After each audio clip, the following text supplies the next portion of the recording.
friends, I'm Erin. This is Erin Go Live. This is my top 5 books of 2024. It was a very lifey life. A lot of life happened in 2024. I didn't get to read as much as I wanted to, more from a bandwidth perspective than my time being anywhere else until the last several months of the year, as I got in a relationship in August. And so yeah, a lot of that time has actually been spent with him and doing things other than reading. So yeah, I've also watched way more movies and TV than I have in a really long time, which has been good as well. So anyhow, the books I have here, first of all, I want to address the lighting. People are like, oh, the lighting. Like they make it a big deal. But I know that it's weird. It's my window is open and the sun is directly in front of me right now, but there's a tree right there. So it's creating this scattered kind of look. So it's the best I could do in this scenario. Okay, so let's get started. So the first book, and I think all of these books were kind of in this section of time, like spring, early summer.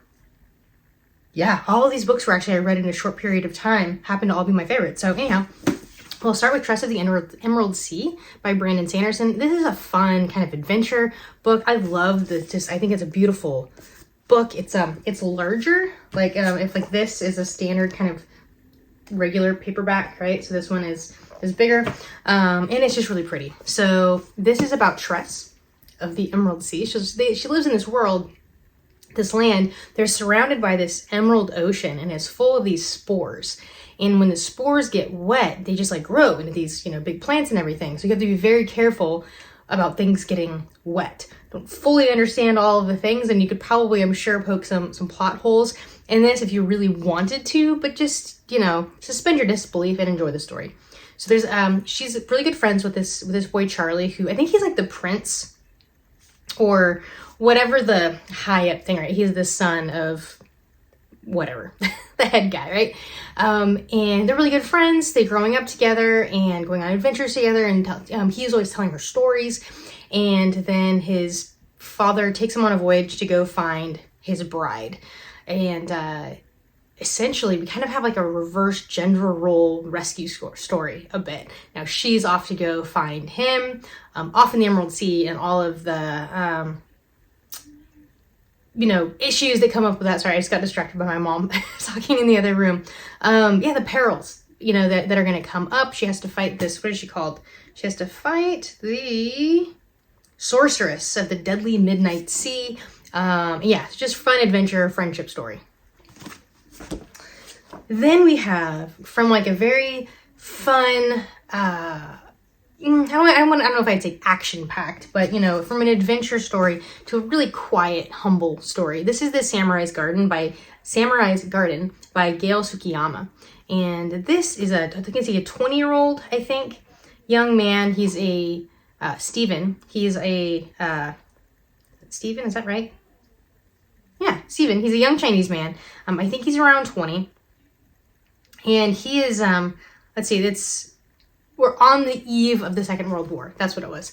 And he is he's ailing in some way. And I don't remember what it is, or maybe it's not revealed actually.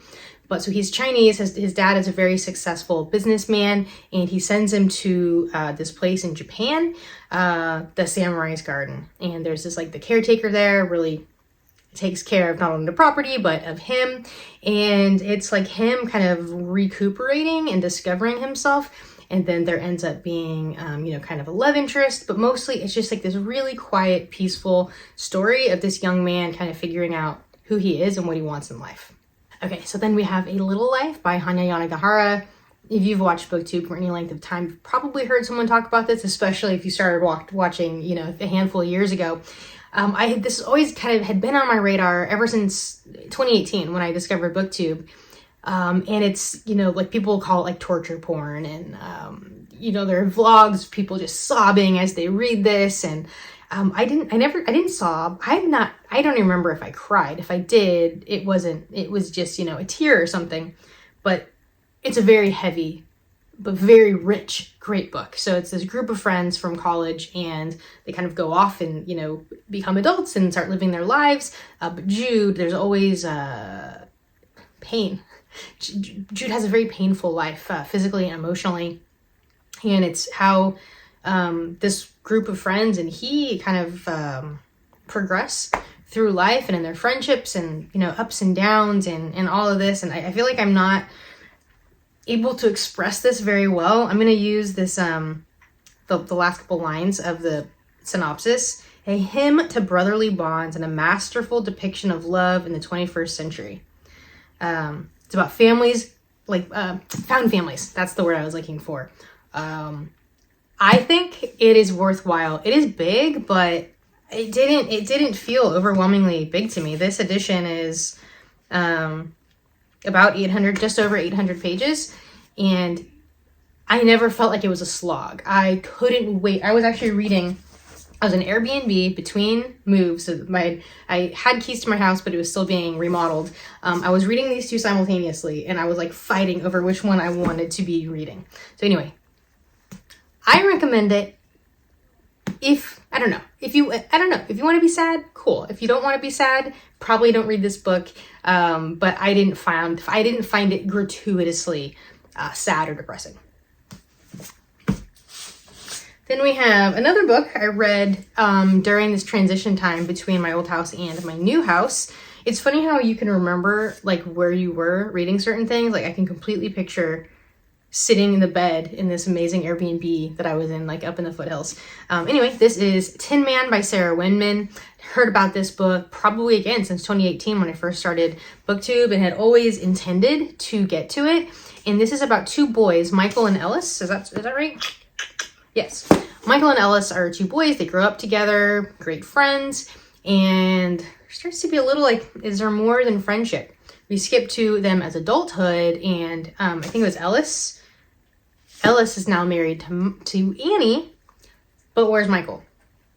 And so we kind of go down that path and explore their friendship, their relationship, and kind of what happens when we go from the innocence of childhood into the complexity of adulthood.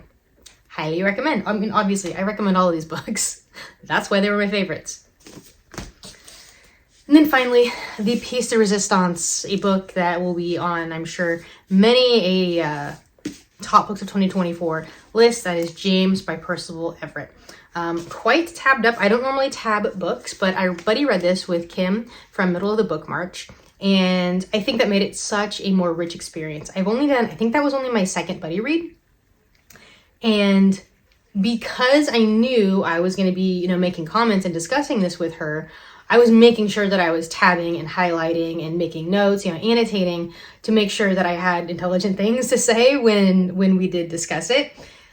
But even aside from that, and so then having the contribution of her thoughts on this as well, added to my own experience and getting insight outside of my own mind. But every time I would close this book, like finish with a reading session, I would just like stare at this for a second and just be like, wow, like, how is this so good? It's just so brilliant. What even is this? If you don't know, James is referring to Jim of Huckleberry Finn. So Jim is this escaped slave. Huckleberry Finn escapes as well. They go out on the river and they're off, right? Away from like the plantation, wherever they were at before. So this is Jim's perspective of the time period of the Huckleberry Finn story. So I kind of thought about this as like, I think a lollipop is how I had it in my head at one point, but they come back together. So like, I see it like this. So if you have like a road that goes like together, like, so here's Jim and Huck and they're together and then they separate. And now Huckleberry Finn, the story, tells Huck's story. James tells Jim's story, but they're concurrent. And then they meet up back together. But we're always getting Jim's perspective, but that's like the timeline that's happening. That's how I envision, I see things visually, and a little bit of synesthesia I have. So anyhow, very rich, now all of a sudden I can't think of like the specific things that I wanted to talk about. Hang on, I think I have notes. So just looking at, I just literally have notes written on the inside cover here. Some of the things that I picked up without giving any spoilers here. There's lots of biblical references, which were easy, not easy, which were interesting. And if you know the biblical reference, you go back and look it up. So I found that really interesting. Lots of information just on like the Black condition, like the condition of slaves, and not condition as far as like living conditions, but the condition of like, this is your state in society. One element that comes up in this is passing, the idea of passing a Black person, passing as white. That comes up in the story a few times, as well as Black on Black, like, not violence, but essentially one Black person kind of stepping on another Black person in order to get ahead in some way. Jim's sense of purpose. That was a really big one for me. It made me think of Viktor Frankl in his book, Man's Search for Meaning. And essentially the people that survive through really hard times, like in Frankl's case, he was a prisoner at Auschwitz. In Jim, it's slavery. The people who survive tend to have a very strong sense of purpose. They have a reason to live, a reason to fight, and Jim has that. Jim is actually very smart in Huckleberry Finn. In that account, he's not portrayed as a very intelligent person, and we find out how intelligent, I can't even say the word, Jim actually is. The pencil, at one point he steals a pencil, and his having this pencil is like a type of freedom that he has that he doesn't otherwise have. Education, freedom, and then kind of at the heart of this friendship between Jim and Huck, which is really sweet and special, but ultimately Jim is Black and Huck is white, and that's always going to be the case. And so that's always kind of in the middle of the dynamic, or it always affects the dynamic. So these were my top 5 books of 2024.